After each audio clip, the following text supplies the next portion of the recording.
You know, when we did the Ethos, or the Ethos 75, QX 75. yeah, we were both impressed with that as far as how it flew. But man, once you started up with this 130, you had told me, you know, you kind of messed around with it a little bit before we filmed and told me how great it was, but I was amazed at just how stable that thing was. It just came up there and locked itself in a hover, and well, it's impressive. The it thing really we've was. seen move into the industry now, and it's it's been out there for just over a year on these micro quads or ultra micro quads, is the inclusion of accelerometers. Yes. And 3-axis gyro stabilization is fantastic, but if it doesn't know the rate of acceleration in a particular axis, it can't counter effectively to hold its position. So with the accelerometers, it changes the whole game. And we see that in the video. You can walk up, shove it, and it walks right back into where it was. Exactly, and it doesn't take a long time to do it. It's no, like, not at right all. there. And the other benefit too is during forward flight. When you're zipping along, we're getting into review. That's okay. You're allowed to talk a little bit. Go ahead. I'll let you talk just a little bit. As you zip along, you don't end up exceeding the forward flight capabilities by too much travel. Which these tend to do. They kind of they can without the accelerometers. They can get going, and then you've exceeded your ability. Since your only Z-axis control is through increased motor RPM. There's only so much you can do, especially during forward flight. You've exceeded the capabilities of lift. Once it starts tilting forward, it's just going to drive itself till it it just walks itself right in the ground. So this does a good job of throttling back, pulling back on that forward acceleration enough to be able to keep it right at that limit. And the thing that we've seen in the past too, which I will kind of touch into the review piece, is even though you're at the limit, you start getting a little bit choppy. You seem a little bit pitchy. At that point, it's like, well, it's trying to slow it down, but then you're trying to throw more throttle, and you're kind of working a not very stable edge during fast forward flight. And we'll talk about how this one responded to that. You know what? Since you want to talk so much, let's get into the model characteristics. Build as advertised, 5 out of 5. It came ready to go out of the box. No problems with ours whatsoever. Literally charges the battery, and radio is already bound. Put the batteries in the transmitter, fired up, and you're ready to go. Way to go. The sequence is you do turn the Ethos, you plug in the Ethos main flight battery first, let it go into where it's initialized and it's blinking, then turn on your transmitter and it'll lock in. Kind of completely opposite of what you preach to everybody else in a way. Well, yeah, but we've seen this before. You pop in some cases, it's you throw that on and then it's in bind mode and then it wants to bind up. But it seems to work quite well. All right, finish. We gave it a 4.5 out of 5. Yeah, it's an attractive quad in terms of, we know the shaped or aerodynamic body that was on the QX 75 was also favored by the hobbyists as well. Everybody seemed to respond well to that. We like the look of it, and it's kind of neat. It gives it a little more of a futuristic look than a little bug body. So, and otherwise, it's it's carbon fiber in all the critical places, and definitely has a nice finish and is attractive. So. Yep. Power, 4.5 out of 5. I noticed on film that you weren't getting yourself, I mean, I'm not a lot into helicopters and quads. Obviously, that's not part of my hobby interest outside of this. But on film, you kind of get a feel for how things should look, how they should fly, and you can kind of tell when you're struggling with something, or you're putting more input in than you should. And I noticed no matter what you did with this, with the QX 130, you always seem to be able to pull out of it or have plenty of in reserve. I was actually surprised at a couple of instances, and one of which is captured on film. When I'm heading towards the wall, I wanted to see how well it's going to respond to, and that's usually what happens is you get going and then you kind of run out of stick. And you're trying to bank, you're trying to pull it around, and I went ahead and gave it full deflection, and it reared up, spun on its axis, and came right back at me. So. In those situations, I think you said something out loud when you did it. Probably did, yeah. We'll have to edit that out. We'll have to edit that out. But it was surprising to me. But then, because when you take off, again, you want enough power to be able to maneuver the aircraft effectively. You want enough power to be able to do things with, in this case, like haul accessories that have some weight to them. But on a quad, power can be a problem. Sure. Too much, because it can make it a little too responsive, especially for beginners. And even if you're on low rates, a lot of power can be a little problematic. Too little power, of course, and it feels really mushy. So the thing I liked was the balance was there. And I think the thing that surprised me the most during, and it's a little bit in flight characteristics, but from a power perspective, as you're zipping along in forward flight, you don't lose a lot of altitude very quickly. And typically with a quad, once you start, moving forward, you got to give it some extra to keep going. It's, it's that point it's losing its start shoveling itself down. Yeah, it wants to start driving itself towards the ground. It held its altitude extremely well. At times I felt like it could use a little bit more power, but then I really thought about it afterwards and thought, well, why? Just because I wanted to see if it had more power, because it needed it for flight? I think that's natural, though, because when you have something that performs so well and can rip around like you were doing, I mean, you were getting very aggressive with it at certain points. I think instinctively it's like, yeah, give it a little more. Let's see what it can do, and it doesn't need it. Doesn't need it, But no. your brain tells you, man, if it's doing this good, how much more can it do? It was more than adequate. Yeah. The power was more than adequate, and I think perfectly suited for the QX 130. All right, ground handling, 5 out of 5. Yeah, it was, again, Takes 3-axis gyros and the accelerometers, the way they set the software up as well, it's just a beautiful match. Yeah. It really is. It's and we've flown a number of these quads, even some of the later ones here that have the accelerometers built on and stuff. This is on par with the absolute best of them when it comes to stability in the ground or on the ground in the air. So yeah, it gets a great ground handling score. Okay, durability, 4 out of 5.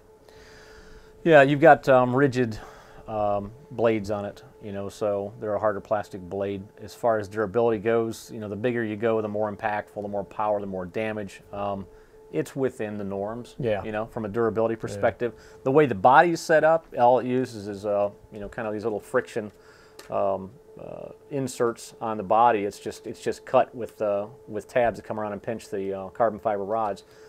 That's going to be extremely durable. The plastic itself they use, the ABS plastic, is very flexible. Yeah. So maybe in cold weather you may see it crack a little more easily. Yeah. But at room temperature, like we were flying it, and even a little bit cooler, it's very flexible. So it's going to be pretty durable for you. Okay, pilot experience. Flight is advertised, 5 out of 5. We've talked quite a bit about that already. Good stuff. Yeah. It is. As soon as you pop it off the ground, it's solid, and it's really solid, and it holds its altitude. Yeah. And as you notice in film, if you didn't catch in video 1, you can walk up and test how well those 3-axis gyros and accelerometers are working together in concert with one another by shoving on the bottom of the chassis. And when it not only arrests the forward movement that you've given it or the lateral movement that you've given it, but it also returns back to where it was. Exactly. They're working, they're doing their job, and they're doing it consistently. And we found, as we switched from low rates to high rates, I didn't find the behavior of the quad didn't change tremendously. Yeah. Even though it did give me more authority with the onboard stabilization, of course, to be able to take more aggressive angles of attack and in strafing and more maneuverability, it didn't compromise the stability and the performance when you switch back down into low rates. It still felt very good. So, one of the smoothest transitions between low and high rate control that I've felt on a quad this size so far, and truly remarkable.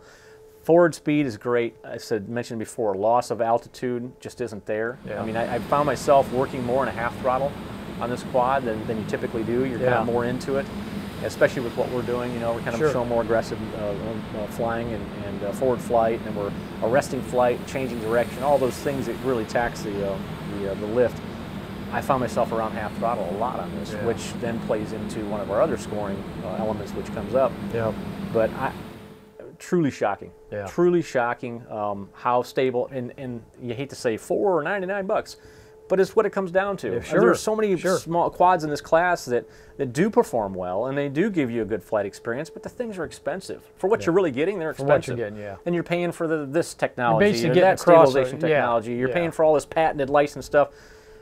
They did it right. It's a good size. It has a lot of cool options that you can throw on there. But at the core, it's a great flying quad, and the price is phenomenal. It's a $99 quad.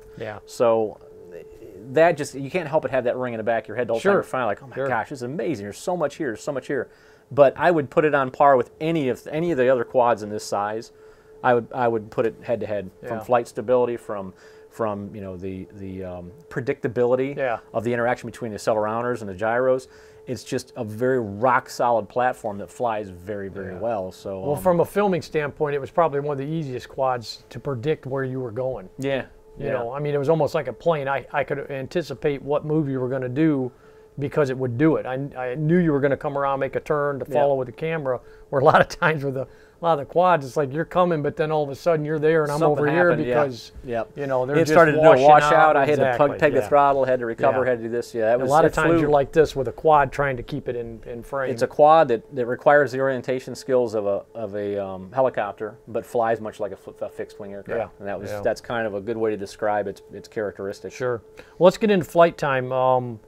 You know, we gave it a 5 out of 5, and on film we got 9+ minutes without any accessories on it. Yeah, and without you can see on film that you weren't flying it gently, just loitering around doing this. No, you were getting pretty aggressive with it, and to get 9+ minutes at the aggressiveness that you were doing, I would think if you just went out and wanted to do some docile flying and moving around, and say with the camera on or something, you're going to be right in there. Flight, Oh yeah, with accessories. 7-8 minute flight with accessories on there, I would think. And we didn't check the milliamperage consumption of each of the accessories, but I'd say by itself, if you just went out and toiled around with it, you're going to get 10 minutes. The bubble maker and the squirt gun, they both have a small cordless motor in there, sure. a little tiny motor. They're going to eat going to spin up. So, all right, that brings us to field size. You still want to buy another battery though. Well, sure. Why wouldn't 2 or 3 because you want to keep flying it. Yeah, so do I. I want to buy another battery just so you can keep flying it. Just so I can keep flying it. You can fly it. That's fine. We got the rubber room. You can. The rubber room, yeah. Is it tethered from the top? So it goes around like the flying pigs. It's tethered on all sides. So you just go, it's on a bungee cord, just sits there. Yeah. All right, let's get to field size. Field size is small. Obviously, we flew it in a gymnasium, a rather large gymnasium, but you could easily fly it in a house, a smaller gym. Garage. It's stability. I mean, right here in the shop, you fly it. You just bring it up, and you can maneuver it just fine. In fact, as I came in, you know, not long after I showed up today, you were buzzing my head with it, I believe, like you normally do. A little bit. A little bit. Okay, portability, 5 out of 5. It comes in a nice, handy, vacuum-formed plastic case with a carry handle. With a handle, automatically 5 out of 5. 5 out of 5 goes right back in. Skill level. We've got this marked as beginner intermediate. Kurt, explain. Yeah, it's a slightly larger quad, so it's not going to handle. If you look at the little micro quads with the main rotor blades about inch and a quarter or that smaller. Sound like a mosquito. Yeah, that flex. I mean, you're going to be able to take a lot more abuse on something like that, or it's going to be able to take a lot more abuse, that type of aircraft. Now we're getting into more rigid main rotor blades, so. It's not really a sizable model in terms of damage. You're not going to tear things up if you bounce it around the house, but it's not going to be able to handle that kind of constant abuse. Sure. So you're going to want to have a little better orientation with it. You're going to want to be comfortable with basic orientation. But honestly, take it outside, set it on low rates, and a true beginner could take this up and have success with it. Well, we've talked about this before, Kurt. Beginner doesn't necessarily mean somebody who's never had any RC experience. The beginner also falls into the first time they ever touch a quad. Yeah. It doesn't necessarily mean, oh, I've never flown before, let me have this quad and I can fly it. And the biggest thing we see with beginners is they're their biggest enemy. Sure. Their biggest challenge is getting over their own mindset that it's just a toy, I can fly it. Yeah. Or I don't care, I've got skills, I can play video games, or I can do this. And they just go in thinking I'm going to master this in 2 seconds. And instead of saying, you know what, this is a little different than I thought it was, and reapproaching it, they go headstrong into it, and they try to butt heads with the model, and the model always wins. Exactly. They just have to get their skills up. So, and it's beginner mindset. But truly, intermediate. It's kind of tough because if you're fixed wing, if you're coaxial and you've got your coaxial experience, this is going to feel very comfortable to you. At the same time, it's forward flight orientation, which is more intermediate. Skills. So we always say get your basic orientation down with a coaxial, and then move into a single rotor fixed pitch or something like that to be a true intermediate, intermediate beginner or micro pilot. Exactly. Because helicopters are tough, man. A beginner CP pilot is a lot more advanced than a beginner fixed pitch pilot, which is way more advanced than a beginner coaxial pilot. So they it's all hard fall to just into say, their own classes. Beginner, intermediate, advanced. Well, why don't we categorize it like this? If somebody wants to get into, has some flight experience with coaxial, and wants to get into a quad, this would be a good beginner quad as the quad itself. Now, when you start adding accessories, you're going to want to be in intermediate skills, wouldn't you think? Yeah, and because now your brain is also functioning. You raise a good point too. Things, the way they have it laid out on the bottom of the transmitter, you have a little multifunction touchpad down here, or button assembly, marked A, B, C, and D. And for most of the accessories, like winch up and down is A and C. Lights, as we had mentioned, on and off is B, and that's always a function. But you're hitting either the A button or the A or the C button. Camera function is still shots A, motion C, or vice versa. have to look at the instruction manual now. I can't remember. I think A is actually motion, and C is still. So you're taking your hand off the right stick is the point. In mode 2, you're taking your hand off the right stick to hit that, and you know, it's a little bit of a coordination thing. Sure. So you don't want to be just learning how to fly and then trying to do the accessories anyway. But well, it's even taking your brain and now splitting it into 2 parts as far as what your concentration level is. You know, you've got to figure out the buttons and do what you want it to do, plus fly the thing at the same time. Exactly. It's like somebody trying to learn how to operate flaps or things like that on a plane for the first time. All of a sudden, you forget what your thumbs are doing because you're concentrating on that. You're thinking about that extra control surface, and then you have to remember you got to fly it. Yeah. Oh, and you yank it back. Well, that wraps up our review of the Ethos QX 130. If you'd like to see the full review, you can go to our website at tubefly.com. For mobile users, you can go to rcflightsource.com, download our mobile app, and take our content with you on the go. I'm Kurt with Two Brothers Hobby. And I'm Rob. Thanks for watching.